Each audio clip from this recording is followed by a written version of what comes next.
ওকে, আজকে আমরা যে বিষয়টা দেখব সেটা হচ্ছে swapping, and after that we will see that swap function as well. ওকে, আগে আমরা একটু বোঝার চেষ্টা করি হোয়াট ইজ সোয়াপিং। সোয়াপিং মানে হচ্ছে আমার কাছে যদি দুইটা ভ্যালু থাকে তাইলে তাদেরকে ইন্টারচেঞ্জ করা। লাইক আমি যদি একটা ভ্যালু ইকুয়াল টু 5 চিন্তা করি এন্ড আরেকটা ভ্যালু বি ইকুয়াল টু যদি 10 চিন্তা করি, সোয়াপ করা মানে হচ্ছে এ ইকুয়াল টু হয়ে যাবে 10 এন্ড বি ইকুয়াল টু হয়ে যাবে 5। ওকে, অর্থাৎ নিজেদের মধ্যে ভ্যালু গুলা ইন্টারচেঞ্জ করাকে আমরা সোয়াপ বলতেছি। এখন আমি যদি বলি আমরা কিভাবে সোয়াপ করতে পারি নর্মালি, তাহলে 5 কে 10 এর জায়গায় নিয়ে আসবো, 10 কে 5 এর জায়গায় নিয়ে আসবো। This is very simple answer. কিন্তু এটা তো আমাকে ম্যানুয়ালি করতে হবে, আমরা ম্যানুয়ালি কিছুই করবো না। আমরা কিভাবে অটোমেটিক ওয়েতে বা আমাদের কোডের মাধ্যমে সেটা করতে পারি, আজকে আমরা সেটাই দেখবো। ওকে, তো স্বাভাবিকভাবে আমাদের মাথায় আসতে পারে যে ওকে, এটা যদি এরকম হয় তাহলে আমি একটা কাজ করতে পারি যে এ ইকুয়াল টু বি করে দিব, দেন বি ইকুয়াল টু এ করে দিব। তাহলে তো এর ভ্যালু বি তে, বির ভ্যালু এ তে চলে আসতেছে। ওকে, তো আমরা একটা কাজ করতে পারি, এখানে আমরা ইনপুট নিতে পারি, তাইলে ব্যাপারটা একটু ডাইনামিক হবে। ইনপুট, তারপর আমরা একটু হিন্ট দিতে পারি ইউজারকে, enter number A, enter number A equal to something. তারপর এখানেও সেম আমরা input, similarly we can put int enter number b equal to something. ওকে, তো আমাদের দুইটা ইনপুট নেওয়া হয়ে গেছে, a equal to b, b equal to a করে দিয়েছে। এখন আমরা দেখি যে যা করার বা যা হওয়ার তা হয়েছে কিনা। সো আমরা যদি a কমা b প্রিন্ট করি, যেহেতু আমরা সোয়াপ করে ফেলেছি, সো আমরা এ তে যা নিব তা বি তে, বি তে যা নিব তা এ তে সোয়াপ হয়ে প্রিন্ট হওয়ার কথা। বাট কোডটা রান করে দেখি, এ ইকুয়াল টু লাইক আমি যদি 5 বসাই, বি ইকুয়াল টু যদি 10 বসাই, তাহলে যেহেতু এ আর বি সিএল আমি প্রিন্ট করেছি, সো 10 5 প্রিন্ট হওয়ার কথা। এবার দেখি সেটা হয় কিনা। ওকে, তো আমরা দেখছি 10 10 প্রিন্ট হয়েছে, তাহলে আমাদের টার্গেট ফুলফিল হয়নি। অ্যাকচুয়ালি এখানে যেটা হয়েছে, কেন এভাবে প্রিন্ট হয়েছে, হওয়ার কথা তো 10 5 প্রিন্ট, কিন্তু হইলো 10 10। আমরা যদি আমাদের কোডের দিকে একটু লক্ষ্য করি, এই যে আমরা এ ইকুয়াল টু বি করে দিয়েছি, তার মানে এ এর নতুন ভ্যালু কত হয়ে গেছে, এ ইকুয়াল টু এখন হয়ে গিয়েছে, আমি যদি একটু ডকুমেন্টেশনটা দেখাই, এ ইকুয়াল টু এখন হয়ে গিয়েছে বি। আর যেহেতু আমাদের এই এক্সাম্পলে বি ইকুয়াল টু 10 ছিল, তার মানে এখন এ এর মান হয়ে গেছে 10। ওকে, দেন পরবর্তী লাইনে এসে আমরা যেটা করেছি সেটা হচ্ছে বি ইকুয়াল টু এ। তাহলে বি ইকুয়াল টু এ মানে এ তে যে ভ্যালু আছে সেটা বি তে চলে আসবে। এখন এর ভ্যালু তো 10 হয়ে বসে আছে, তাহলে বি ইকুয়াল টু যখন এ করে দিয়েছি এখানেও 10 অ্যাসাইন হয়ে গেছে। ওই কারণেই আমার জন্য সে 10 এবং 10 প্রিন্ট করেছে। ওকে, এখন এই যে বি ইকুয়াল টু আমরা যখন এ করতে গেলাম, তখন আমরা এখানে একটা প্রবলেম ফেস করতেছি, অর্থাৎ এ এর আগের ভ্যালুটা আমরা আর খুঁজে পাচ্ছি না। আমরা খুঁজে পাচ্ছি এ এর নতুন ভ্যালু, যেটা আমরা বি দিয়ে রিপ্লেস করে দিয়েছি। তাইলে আমাদের এখানে যেটা করতে হবে, এই যে এর আগের ভ্যালুটা পাওয়ার জন্য এর আগের ভ্যালুটা আমাকে একটা জায়গায় জমা রাখতে হবে। তাইলে এ ইকুয়াল টু বি করে দিব, দেন বি ইকুয়াল টু ওই জমানো ভ্যালুটা এখানে বসাই দিব, তাইলে আমাদের কাজ হয়ে যাবে। আই মিন, এই যে আমরা এ ইকুয়াল টু 10 করে দিয়েছি, আই মিন বি দ্বারা রিপ্লেস করে দিয়েছি, সেটা যদি এ এর পুরাতন মানটা আমরা আগে কোথাও জমা রাখতে পারতাম, তাহলে বি এর মানটা আমরা সেটা দ্বারা রিপ্লেস করে দিতে পারতাম। আমি এতক্ষণ পর্যন্ত সেটাই বোঝানোর চেষ্টা করতেছি, তো আমরা সেটাই করার চেষ্টা করি। এটা একটু বুঝিয়ে দিই।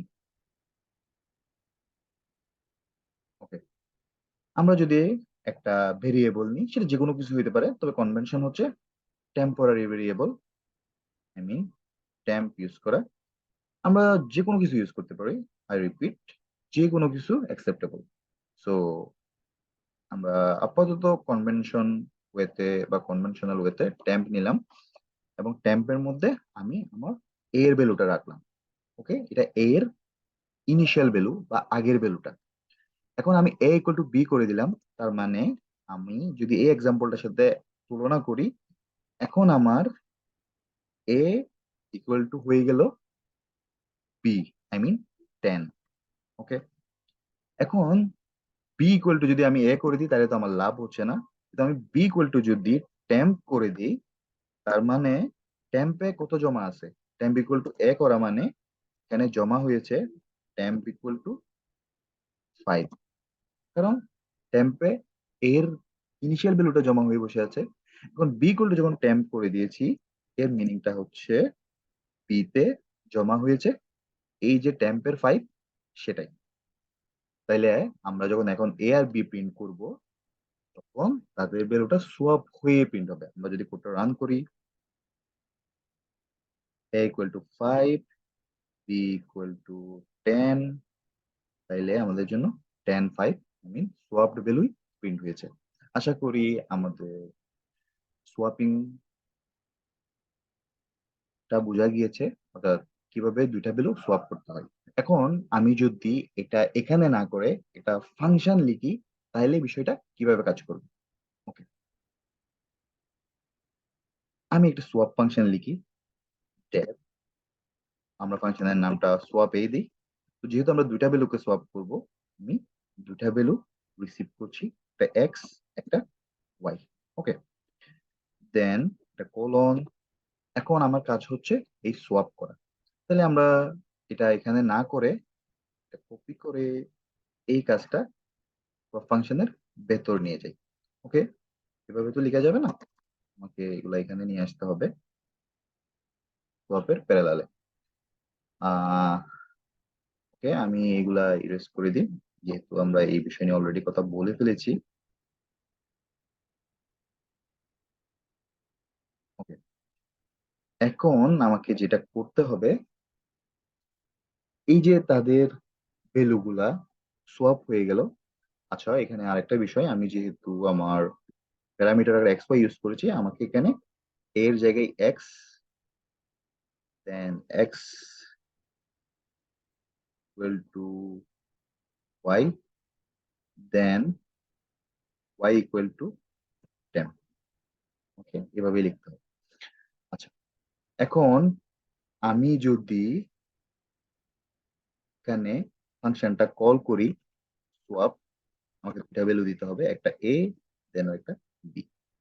এখন এই যে সোয়াপ ফাংশনটা আমি কল করলাম, তারা এখানে সোয়াপ হবে, এন্ড আমি যদি এখানে প্রিন্ট করি তাহলে সেটা আমার জন্য ঠিক মতো কাজ করবে। কিন্তু আমি চাচ্ছি এখানে প্রিন্ট করব না, আমি তাদেরকে রিটার্ন করব। তাহলে রিটার্ন করার জন্য পাইথন আমাদের একটা ফ্লেক্সিবিলিটি বা ফেসিলিটি প্রোভাইড করে, আমরা মাল্টিপল ভ্যালু রিটার্ন করতে পারি।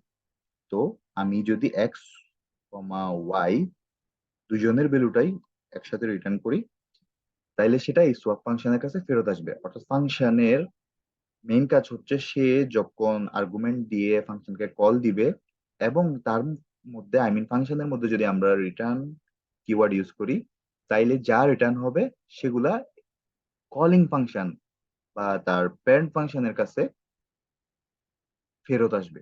ওকে, তাহলে সোয়াপের কাছে তার রিটার্ন ভ্যালু গুলা ফেরত আসবে, কিন্তু সেটাকে তো আমাকে কোনো না কোনো একটা জায়গায় রাখতে হবে যাতে আমরা পরবর্তীতে এদেরকে ইউজ করতে পারি। তাইলে আমি এখানে লাইক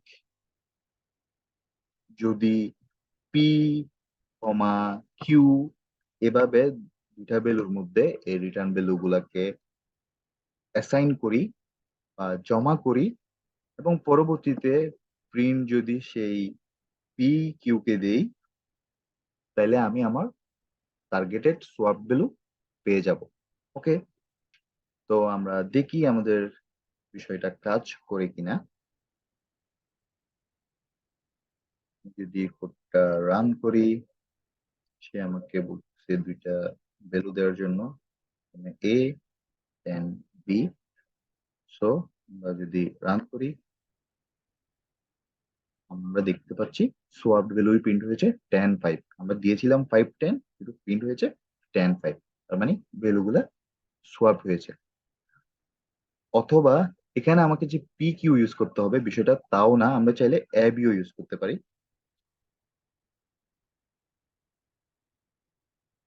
এ বি, তখন আমরা সেম ভ্যালুই পাবো। যদি আবারও 5 দেন 10 দিই, 10 5 প্রিন্ট হয়েছে, কিন্তু আমরা কিন্তু এ বি প্রিন্ট করেছি, তারপরও 10 5 প্রিন্ট হয়েছে। আই মিন এ তে এখন 10 চলে আসছে আর বি তে 5 চলে আসছে। তো এভাবে আমি চাইলে সোয়াপ ফাংশন ইউজ করে আমার ভ্যালু সোয়াপ করে নিতে পারি, অথবা ফাংশন ইউজ না করে করতে পারি। তবে ফাংশন লেখার সুবিধাটা আমরা আগে যেভাবে বলেছিলাম, লাইক আমি যদি এখন অন্য কোনো একটা ফাংশনকে সোয়াপ করতে চাই, লাইক আমি P comma Q equal to, আমি চাচ্ছি তাদেরকে সোয়াপ করব, অর্থাৎ সোয়াপ ফাংশন থেকে কল হয়ে, লাইক আমি যদি 100 আর 50 এই দুইটা ভ্যালুকে সোয়াপ করতে চাই, এবং পি ইকুয়াল টু হয়ে যাবে 50 এবং কিউ ইকুয়াল টু হয়ে যাবে 100, অর্থাৎ এই 50 আর 100 এই দুইটা ভ্যালুকে আমি পাঠাবো আমার সোয়াপ ফাংশনে। তারা নিজেদের জায়গায় ইন্টারচেঞ্জ করে নিবে, এবং চেঞ্জ হওয়ার পরে যেটা ফার্স্টে আসবে, আই মিন 50 তো তখন ফার্স্টে চলে আসবে, সেটা পি তে অ্যাসাইন হবে এবং এটা কিউ তে অ্যাসাইন হবে। এভাবে আমি যতবার ইচ্ছা এই সোয়াপ ফাংশনকে কল করতে পারবো। এটা হচ্ছে ফাংশন ব্যবহারের সুবিধা। ওকে, তো আমরা যদি আসলে দেখতে চাই পি কমা কিউ যদি প্রিন্ট করি আমরা, অ্যাকচুয়ালি এখানে আমার এই দুইটা ভ্যালু, আই মিন এ আর বি, তখন বেশি ইফেক্টিভ হবে না। কিন্তু আমার কাছে সেই ইনপুট চাইবে, যেহেতু আমরা ইনপুট দিয়েছি। আমি কোডটা যদি রান করি, 5 7, কিন্তু আমার আসলে প্রিন্ট হবে 50 and 100, কারণ আমি প্রিন্ট এদের জন্য দিয়েছি। তো যদি কোডটা রান করি, 50 and 100, আমাদের সিরিয়াল কিন্তু 100 and 50 ছিল, কিন্তু প্রিন্ট হওয়ার ক্ষেত্রে 50 and 100 প্রিন্ট হয়েছে। ওকে, তো আমরা চাইলে এইভাবে সোয়াপ করে নিতে পারি ফাংশন ইউজ করে। এখন আমি যদি একটা বিষয় দেখানোর চেষ্টা করি, পাইথনে আসলে এভাবে সোয়াপ করার দরকার নাই টেম্পোরারি ফাংশন ইউজ করে বা টেম্পোরারি ভেরিয়েবল ইউজ করে। পাইথনে একটা গ্রেট ফেসিলিটি আছে, সেটা হচ্ছে আমি জাস্ট ভ্যালু গুলাকে ইন্টারচেঞ্জ করে লিখলেই সেটা সোয়াপ হয়ে যায়। I mean X comma Y equal to Y comma X. আমরা যদি এভাবে লিখি, তাইলে এক্স এর ভ্যালু ওয়াই তে, ওয়াই এর ভ্যালু এক্স এ চলে আসবে, অর্থাৎ সোয়াপ হয়ে যাবে। এই কারণে অ্যাকচুয়ালি পাইথনে সোয়াপ ফাংশন লিখার খুব বেশি প্রয়োজন পড়ে না, কারণ আমি তো চাইলে এটা এখানেই সোয়াপ করে নিতে পারি। ঠিক আছে, বি কমা এ, এতটুকুতেই কিন্তু আমার সোয়াপ হয়ে গিয়েছে। ওই কারণে পাইথনে খুব বেশি এভাবে সোয়াপ ফাংশন লেখার প্রয়োজন পড়ে না। তবে আমরা কিছুক্ষণ আগে যে সোয়াপ ফাংশনটা লিখেছিলাম টেম্পোরারি ভেরিয়েবল ইউজ করে, সেটার একটা ইম্পর্টেন্স আছে। লাইক আমরা বুঝতে পারি বিহাইন্ড দ্য সিন অ্যাকচুয়ালি হচ্ছেটা কি। এট দ্য সেম টাইম আমরা যখন আরেকটু লোয়ার লেভেলের ল্যাঙ্গুয়েজ বা মিড লেভেলের ল্যাঙ্গুয়েজ গুলো পড়বো, লাইক সি, সি++, তখন বিষয়গুলো কিভাবে কাজ করে আমরা বুঝতে পারবো। তবে সি++-এর ক্ষেত্রে একটু লিমিটেশন আছে। লাইক আমরা পাইথনে যে দুইটা ভ্যালু একসাথে রিটার্ন করতে পারতেছি, ওই ক্ষেত্রে আমরা সেটা পারবো না। এই কারণে সোয়াপ ফাংশন লিখতে হইলে তখন আমাদেরকে pass by reference, I mean অ্যাড্রেসেই পাঠাইতে হবে। এই ধরনের কিছু জটিলতা আছে, তবে আজকে আমরা এই বিষয় নিয়ে কথা বলবো না। আশা করি ব্যাপারটা বোঝা গিয়েছে, পাইথনে সোয়াপ ফাংশন কিভাবে কাজ করে এবং সেটাকে আমরা আমাদের মতো করে কিভাবে কাজে লাগাইতে পারি, এন্ড সো অন। তো আজকে এ পর্যন্তই।